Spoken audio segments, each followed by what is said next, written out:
segunda cidade do estado de Minas Gerais, cujo crescimento pode ser notado cada ano que passa, não se deixa envolver pelas malhas do progresso que geralmente transforma os povos. Juiz de Fora, sempre o progresso. Resgatar memórias é contar histórias que gerações passadas viveram e servem como ensinamentos para a atual. Recordar é, sem dúvida, viver. Está começando o 4º e último episódio do Resgatando Juiz de Fora sobre a arquitetura da nossa cidade.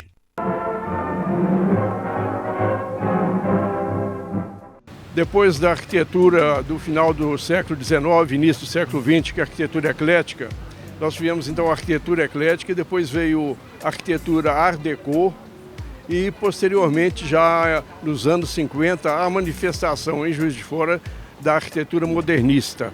O início da arquitetura modernista no Brasil começa no Rio de Janeiro.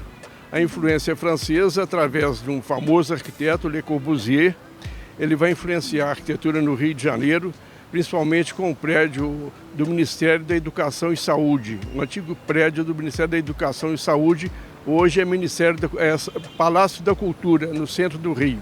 E houve, obviamente, uma influência em todo o Brasil. E aqui em Juiz de Fora nós temos 3 prédios, vários prédios, 3 mais simbólicos, que é o edifício do Banco do Brasil, na Avenida Getúlio Vargas, projeto do Oscar Niemeyer. Nós temos aqui o edifício Clube Juiz de Fora, que é de um arquiteto paraense, mas estabelecido no Rio, Francisco Bolonha. Temos também na Marechal Deodoro o edifício Getúlio Vargas. São 3 prédios bem significativos. Além, é claro, do trabalho muito importante de um arquiteto local chamado Arthur Racuri. Acho que a gente já ouviu esse sobrenome algumas vezes no Resgatando Juiz de Fora. Ele se dedicou mais a belos projetos de residências pela cidade. 2 bons exemplos são a residência de Romeu Arcuri, seu irmão, que recebeu muitos elogios de Oscar Niemeyer, e a casa da rua Dr. José Procópio Teixeira. E quais são as características da arquitetura modernista, ou arquitetura moderna, como outros falam, né? Ela abandona o exagero de ornamento, deixa o ornamento até certo ponto de lado. E valoriza, é um período também do concreto armado, isso é a mistura da brita, do cimento, da areia e o ferro, e se constrói então o que se chamava esqueleto, não é? de concreto. Então se fazia o esqueleto e as paredes podiam ter uma certa movimentação, uma movimentação livre, inclusive com grandes salões. Então tudo parte de um novo tipo de estrutura, uma nova interpretação de estrutura, e externamente se revestia ou com grandes painéis de vidro, ou então com faixas de janelas, tipo aqui o Clube Juiz de Fora, que nós temos as faixas horizontais de janelas e as faixas de peitoris revestido com mosaicos, né, que são aqueles cavalinhos. E o curioso é que no edifício Clube Juiz de Fora, não sei se já observaram, alguns cavalinhos vão para um lado, outros cavalinhos vão para o outro lado. Isso dá, então, uma espécie de movimentação à fachada, né? Na série sobre as artes escondidas pela cidade, falamos um pouquinho sobre o edifício Clube Juiz de Fora, principalmente em relação aos cavalinhos e ao painel 4 estações, ambos de Portinari. Em relação à sua arquitetura moderna, o que mais podemos falar dele e dos outros exemplos já citados? No caso do Clube Juiz de Fora, nós temos os pilares na fachada, eles são aparentes e altura dupla, se destacam mais, são arredondados, dão mais elegância. E no caso do Banco do Brasil, da agência do Banco do Brasil, há um efeito curioso que, para não haver um excesso de pilares, um paliteiro na fachada, o Niemeyer cria uma parede de vidro e coloca alguns pilares, ele alterna a posição dos pilares. Uns pilares estão externamente ao painel de vidro, são visíveis da fachada, outros estão escondidos, né? Então foi um recurso do gênio do Niemeyer, né? Um detalhe muito importante na arquitetura modernista são os chamados em francês brise-soleil, em português quebra-sol. O que são os quebra-sol? São essas lâminas verticais, nesse caso aqui verticais na fachada, às vezes fixas, às vezes móveis, que os arquitetos usavam nas fachadas ensolaradas. Aqui no Clube Juiz de Fora, por exemplo, a fachada ensolarada que dá para a Avenida Rio Branco, ela recebe os quebra-sóis. E são móveis, e elas escurecem mais ou menos o interior dos espaços, né? E vocês observam que na fachada sul, que não é ensolarada, não existe o brise-soleil. O próprio prédio do Banco do Brasil, do Oscar Niemeyer, na Getúlio Vargas, uma parte também recebe os brise-soleil. Lá, inclusive, são metálicos e com venezianas. A parte sul da Rua Alves também não recebe. Então, são elementos bem característicos. E um componente importante também e semelhante são os combogós. São elementos cerâmicos que eram usados na arquitetura para se quebrar o sol e deixar entrar a ventilação.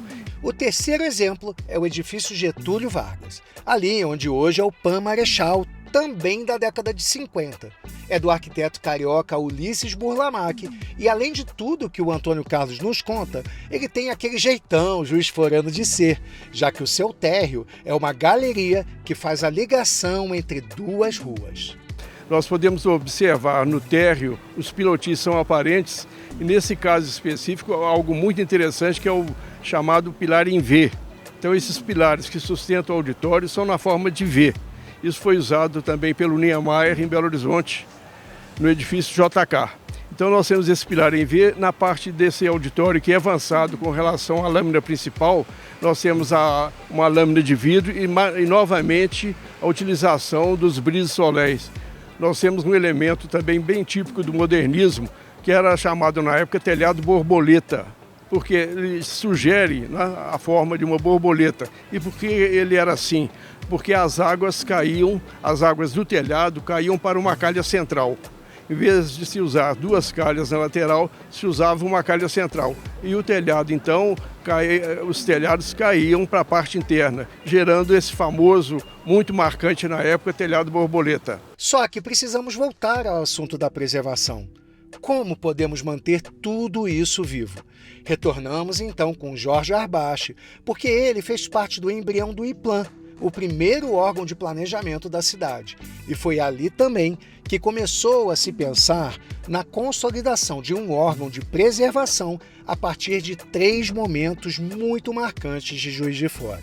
Fazendo um retrospecto, creio que um embrião simbólico deflagrador desse processo se funda com o trauma ocorrido com a demolição do conjunto arquitetônico do Colégio Stella Matutina. A demolição foi um fato impactante, não só para a classe social que usufruiu daquele espaço, como para aqueles que nunca pisaram ali. Impactados com a perda, do Stella, ocorreu uma mobilização que se alastrou rapidamente para defender outro complexo arquitetônico de grande significado para a cidade. Era o conjunto da fábrica têxtil Bernardo Mascarenhas.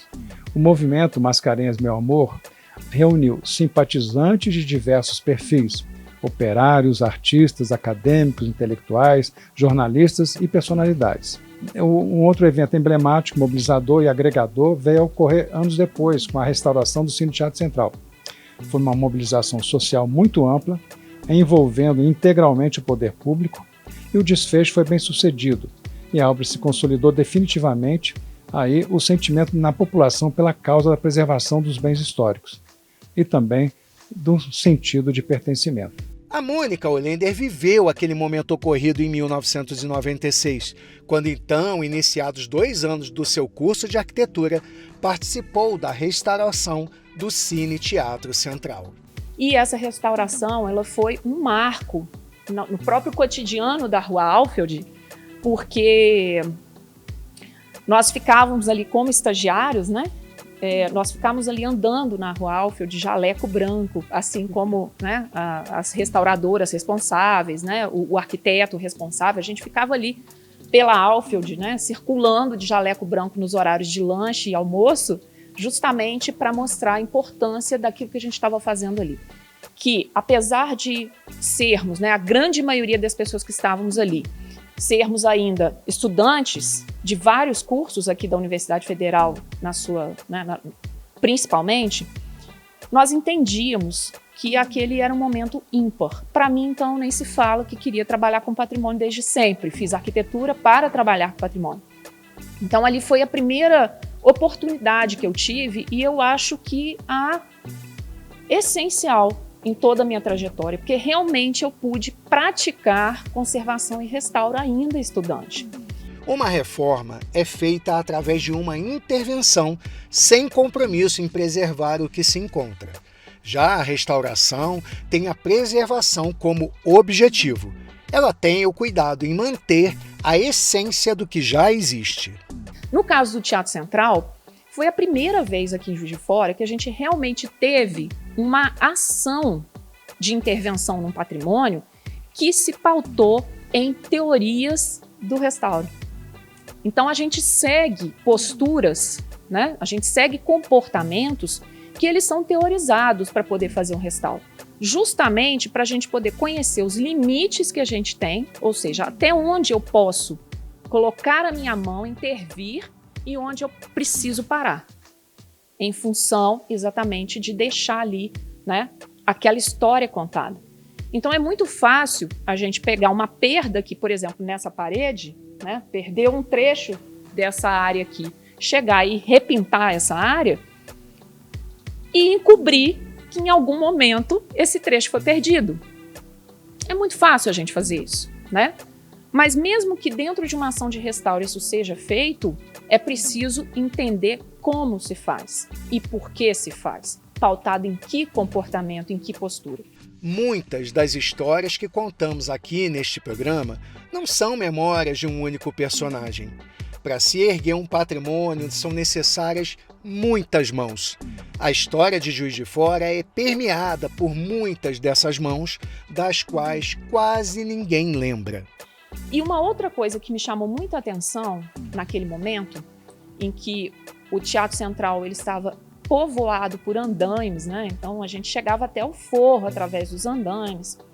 Ele estava cheio de pessoas que geralmente elas são invisibilizadas nesse tipo de trabalho, que são os operários.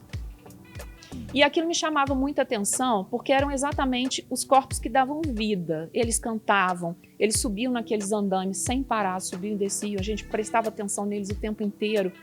E aquilo foi muito importante para eu poder abrir uma nova frente de pensar, né, na construção das arquiteturas, que é exatamente as mãos de quem faz. E hoje, quando a gente fala sobre aquele restauro, pelo menos assim, não consigo me lembrar de alguém que tenha se referido àqueles operários, né? Veja você como a história se repete, quando em um determinado ponto toca naquela ferida ainda enraizada em uma sociedade que luta para se desvencilhar de velhos hábitos nada bons, que vem desde a construção lá no início da nossa cidade. E eu quero aproveitar essa referência que eu faço agora, justamente também para relembrar as mãos que construíram o teatro e construíram, né, a arquitetura de Juiz de Fora, que constroem todos os dias, né, tudo aquilo que, de repente, né, de uma maneira ou outra, vem oferecer um conforto para a gente nas nossas cidades, né, que são corpos invisibilizados. E aqui em Juiz de Fora, né, a gente não pode deixar de citar que uma grande maioria desses corpos eram corpos negros, né? A gente não pode esquecer que Juiz de Fora tinha um contingente de escravizados enorme e que essas pessoas permaneceram depois em situações econômicas bastante difíceis e ocupavam esse tipo de posição, né? Na construção civil.